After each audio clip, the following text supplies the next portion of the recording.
முருகன் அருளால் நல்லதாகவே நடக்கட்டும். அனைவருக்கும் வணக்கம். இன்றைக்கி நம்ம பார்க்க போகிற வீடியோ என்ன அப்படின்னா, இந்த 2026ஆம் ஆண்டில் தைப்பூசம் எப்போ வருது, மேலுமே இந்த தைப்பூசத்தோட சிறப்புகள் என்ன, இந்த தைப்பூசத்தில் எப்படி விரதம் இருக்கணும், இதனால் நமக்கு கிடைக்கக்கூடிய யோகங்கள் என்ன, முருகனை எப்படி வணங்கணும், உங்களோட வாழ்க்கை இன்னும் சிறப்பாக இருக்க என்னென்ன வழிபாடுகள்லாம் செய்யணும் அப்படிங்கிறத தான் நம்ம பார்க்க போகிறோம். மேலுமே இந்த தைப்பூச நாளில் இந்த ஒரு சில தவறுகளை மட்டும் செய்யாதீங்க. அது என்ன அப்படிங்கிறத ஒவ்வொன்றும் நம்ம வீடியோவில் விரிவாக பார்க்க போகிறோம்.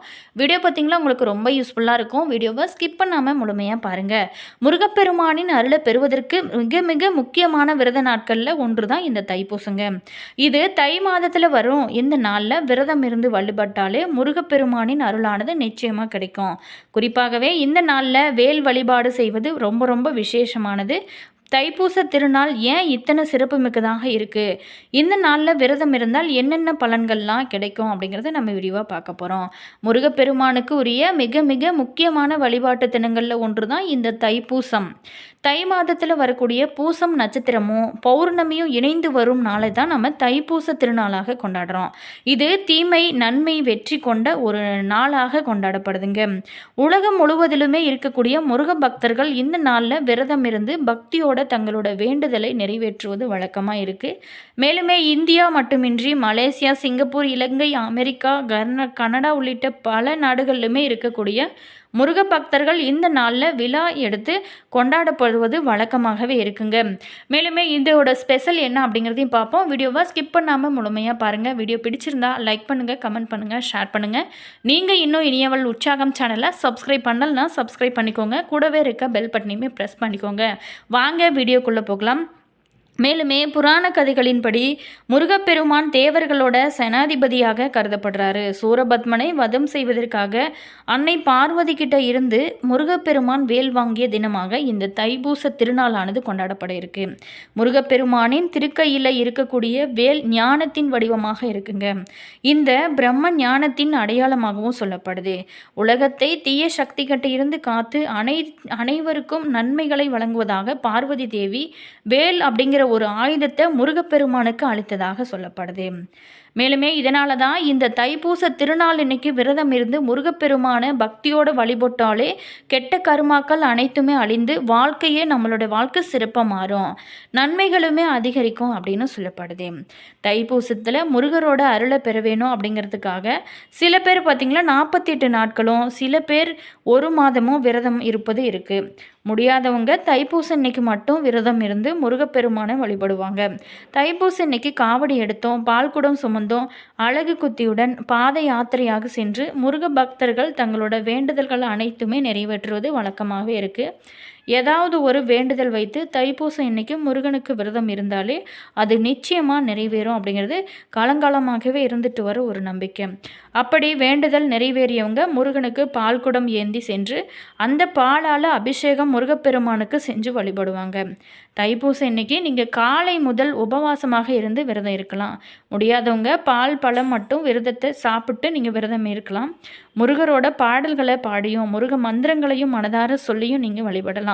அருகில் இருக்கக்கூடிய முருகன் கோவிலுக்கு சென்று முருகனை தரிசித்தும் வழிபடலாம். கோவிலுக்கு செல்ல முடியாதவங்க வீட்டிலேயே கூட முருகரோட படம் ஏதாவது இருந்துச்சு அப்படின்னா அதற்கு முன்னாடி நீங்கள் தீபம் ஏற்றி மனமுருகிய வேண்டி முருகப்பெருமானை வழிபடலாங்க. சரி, இதெல்லாம் செய்யலாம். இது இந்த ஆண்டு எப்போ தைப்பூசமானது வருது? இந்த தைப்பூச திருநாள் பார்த்திங்களா பிப்ரவரி 1ஆம் தேதி ஞாயிற்றுக்கிழமை அன்று வருதுங்க. அன்றைய தினம் காலையில் 4:41 மணிக்கு துவங்கி பிப்ரவரி 2ஆம் தேதி காலை 4:45 மணி வரைக்குமே பௌர்ணமி திதியானது இருக்குது.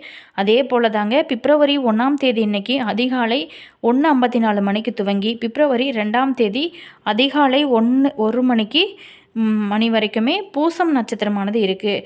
இதனால் பிப்ரவரி 1ஆம் தேதி இன்னைக்கு அதிகாலையிலேயே எழுந்து குளித்துவிட்டு பக்தர்கள் விரதத்தை நீங்கள் துவங்க ஆரம்பிக்கலாம். மேலுமே தைப்பூசம் இன்னைக்கு விரதம் இருந்து வழிபட்டாலே தீராத பகை துன்பம் ஆகியவற்றில் இருந்து விடுபட முடியும். உறவுகளுக்குள்ள இருந்து வந்த பகைகள் மாறும், ஒற்றுமை ஏற்படும், தீமைகளில் இருந்தும் விடுபட முடியும்.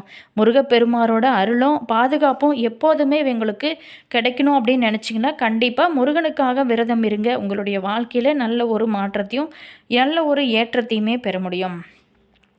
இந்த தைப்பூசமானது ரொம்ப ரொம்ப ஒரு முக்கியம் வாய்ந்த விசேஷமாக இருக்குது.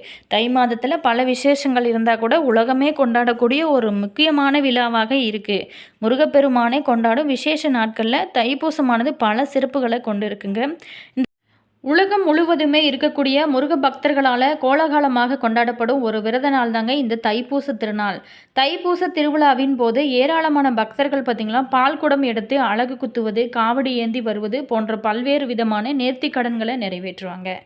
தைப்பூசத்தன்னைக்கு முருகனுக்கு காவடி சுமந்து சென்றாலே நடக்காத காரியங்களை கூட நடந்துவிடும் அப்படிங்கிறது காலங்காலமாகவே பக்தர்களோட நம்பிக்கையாக இருந்து வருது. மேலுமே கலியுகத்தில் கண்கண்ட தெய்வமாக பக்தர்களால் போற்றக்கூடிய தமிழ் கடவுளான முருகப்பெருமானுக்குரிய ரொம்ப முக்கியமான விரதங்களில் இந்த தைப்பூச விரதமும் ஒன்றுங்க. தை மாதத்தில் வரக்கூடிய பௌர்ணமியும் பூசம் நட்சத்திரமும் இணைந்து வரும்னால தான் நம்ம தைப்பூச திருநாளாக கொண்டாடுறோம். முருகப்பெருமானுக்குரிய முக்கிய வேண்டுதல்களில் ஒன்று காவடி எடுப்பது. இந்த காவடி எடுக்கும் முறை தோன்றிய தலமும் பழனிமலை தாங்க. இந்த பழனி தலத்தில் ரொம்ப முக்கியமாக விழாவாக கொண்டாடப்படும் தைப்பூசமானது கொண்டாடப்படுவாங்க. மேலுமே இந்த தைப்பூசத்திற்கும் பழனிமலை தலத்திற்கும் மிகப்பெரிய தொடர்பு இருக்குங்க. சிவபெருமானை போல அம்பிகையும் ஆனந்த தாண்டவம் நிகழ்த்திய நாள் தான் இந்த தைப்பூச திருநாளாகவும் இருக்கு. தைப்பூசம் அப்படிங்கிறது முருகப்பெருமான் அசுரர்களை வென்றதையும் பழனி மலையில் ஞானப்பழம் கிடைக்காம கோபித்து இருந்ததை நினைவூட்டுவதாகவும் கொண்டாடப்படும் ஒரு தமிழ் திருவிழாங்க. இது முருகப்பெருமானுக்கு காவடி எடுக்கும் வழக்கம் பழனி மலை தோன்றிய தினமும் இந்த தைப்பூச திருநாளில் தான் புராணங்களுமே சொல்லப்படுதுங்க. தைப்பூச திருநாள் இன்னைக்கு முருகப்பெருமானை வேண்டி நம்ம விரதம் இருந்து வழிபட்டாலே வறுமைகள் அனைத்துமே நீங்கி செல்வம் பெருகி கொண்டே இருக்கும், தீமைகள் அழியும். மேலுமே தம்பதிகளுக்கும் ஒற்றுமை அதிகரிங்க, விருப்பங்கள் அனைத்துமே நிறைவேறும், காவடி எடுத்தல் உள்ளிட்ட நேர்த்தி கடன்களை நிறைவேற்றவும் ஏற்ற ஒரு நாளாக இந்த நாளானது இருக்குது. மேலுமே முருகப்பெருமானுக்கு பார்த்திங்களா மகா கந்த சஷ்டி விரதம் 48 நாட்கள் கடைபிடிப்பது போது தைப்பூச விரதமும் 48 நாட்கள் நீங்கள் வழக்கமாக இருக்குங்க. முருக பக்தர்கள் பலருமே 48 நாட்கள் அல்லது 21 நாட்கள் அல்லது 7 நாட்கள் அல்லது ஒரு நாள் என பலவிதமாக விரதம் இருந்து முருகப்பெருமானை வழிபடுவாங்க. இந்த 2026ஆம் ஆண்டில் தைப்பூச திருவிழாவானது பிப்ரவரி 1ஆம் தேதி ஞாயிற்றுக்கிழமையானது வருகிறது. முருகப்பெருமானின் அருளால் நாம் நினைத்தது எல்லாமே நடக்க வேணும், துன்பங்கள் அனைத்திலுமே இருந்து விடுபட வேணும் அப்படின்னு நினைக்கிறவங்க 48 நாட்கள் 21 நாட்கள் தைப்பூச விரதம் இருக்க நினைப்பவங்க. மேலுமே எந்த நாளில் நீங்கள் விரதத்தை துவங்க வேணும் அப்படிங்கிறதையும் நம்ம விரிவாக பார்க்க போகிறோம். இந்த தைப்பூச விரதம் துவங்க வேண்டிய நாள்னு பார்த்தோமா 48 நாள் இருக்கிறவங்க டிசம்பர் 15ஆம் தேதியிலேருந்தே நீங்கள் விரதத்தை ஆரம்பிச்சிருப்பீங்க. அடுத்தது பார்த்தோமா 21 நாள் விரதம் இருக்கிறவங்க ஜனவரி 11ஆம் தேதியிலேருந்து ஆரம்பிச்சிருப்பீங்க. அடுத்தது 7 நாள் விரதம் இருக்கணும் அப்படின்னு நினைக்கிறவங்க வரக்கூடிய ஜனவரி 25ஆம் தேதி ஞாயிற்றுக்கிழமையிலேருந்து நீங்கள் விரதத்தை ஆரம்பிக்கலாங்க. தைப்பூசத்தின் போது செய்யக்கூடியது அப்படின்னு பார்த்தோமா பகலில் நீங்கள் ஒரு வேளை மட்டும் சாப்பிட்டோ அல்லது ஒரு வேளை மட்டும் சாப்பிடாமலோ விரதம் நீங்கள் இருக்கலாம்.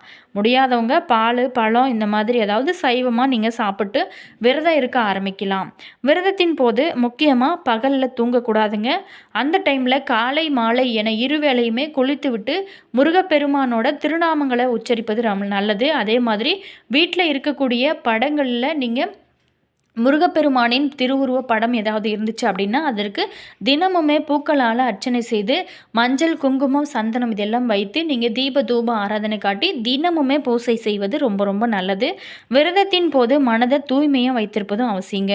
கோவிலுக்கு சென்று வழிபடுவது ரொம்ப ரொம்ப புண்ணியத்தை கொடுக்கும். முருகரோட பெருமைகளை படிப்பது கேட்பது, மற்றவங்களுக்கு நீங்கள் முருகரோட கதைகளை சொல்கிறது, அதே மாதிரி இந்த முருக பெருமானோட சிந்தனையிலே இருந்து அவருக்குரிய மந்திரங்களை மனதிற்குள்ளே நீங்கள் சொல்லபடியே இருப்பது இன்னும் அதிகமான பலன்களை உங்களோட வாழ்க்கையில் கொடுக்கும்.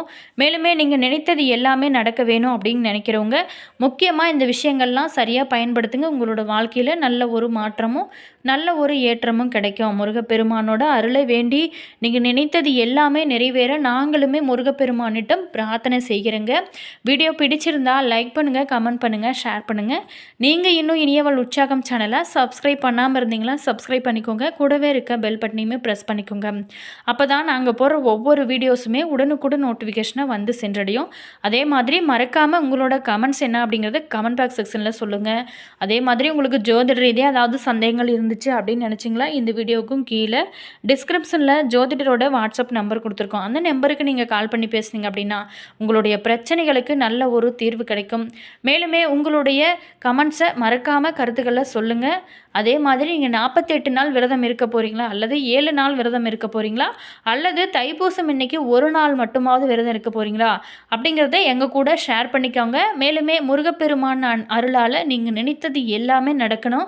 முருகன் அருளால் உங்களுக்கு திருமணம் ஆகாதவங்களுக்கும் சரிங்க, குழந்தை பாக்கியத்திற்காக இயங்கி கொண்டிருக்கணும், அவங்களுக்கு எல்லாமே நீங்கள் நினைத்தது எல்லாமே நிறைவேறும். எங்களுடைய வாழ்த்துக்களையும் சொல்கிறோம். All viewers, thank you.